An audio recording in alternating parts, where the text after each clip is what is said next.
रौतहट क्षेत्र नम्बर 1 में मेरो घरदेखि ठ्याक्कै 10 मिनट लाग्छ बाइकले जान। यहाँ पल्लो छेउको गाउँ भनौँ न धरमपुरमै पर्छ, तर त्यो टोला भनिन्छ त्यसलाई, अर्को टोलमा होइन।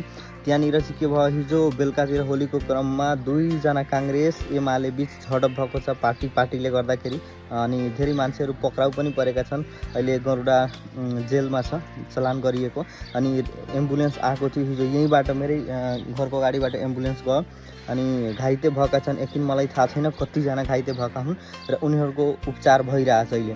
सो आखिर अहिले जति पनि उनीहरूले झगडा गरेका छन् होइन, जति पनि घाइते भएका छन्, आखिर पार्टीले उनीहरूको बालबच्चालाई हेरिदिँदैन, पैसा दिँदैन। मानव 2-3 महिनाको लागि यदि उनीहरूलाई केही अङ्गभङ्ग भएको छ, हस्पिटलाइज हुन्छ भने त्यो खर्च पार्टीले बेहोरिदिँदैन। र मेरो पार्टी तेरो पार्टी भनेर एक अर्काबीच झगडा कहिले पनि नगर्नु, किनकि तपाईँहरू जहाँ बस्नुहुन्छ नि त्यो तपाईँको हरेक कुरो पार्टीले हेरिदिँदैन के। तपाईँको छोराछोरी पढाउने, खुवाउने, घर फ्यामिली चलाउने, यो सबै कुरो तपाईँले आफै गर्नुपर्छ। समय परेको बेला पनि तपाईँ एक अर्कालाई सहयोग गर्नुहुन्छ।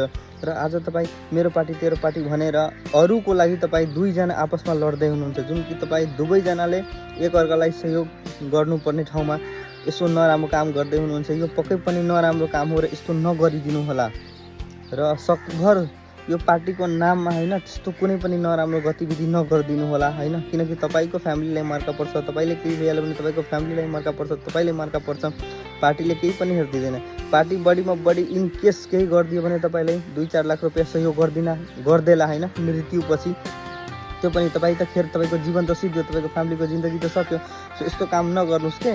जनता तराईका मान्छेहरू जति भने पनि सुध्रिनेवाला छैन के यार। अलिकति त तपाईँ शिक्षित भएको व्यक्तिहरू अलिकति त सोच्नुहोस् यार। तपाईँ आफू लागि इम्पोर्टेन्ट हुनुहुन्छ, आफ्नो फ्यामिलीको लागि इम्पोर्टेन्ट हुनुहुन्छ के। अनि एक आपसमा किन झगडा गर्ने पार्टीलाई लिएर? अलिकति बुद्धि त पुर्याउनुहोस् यार तपाईँहरू।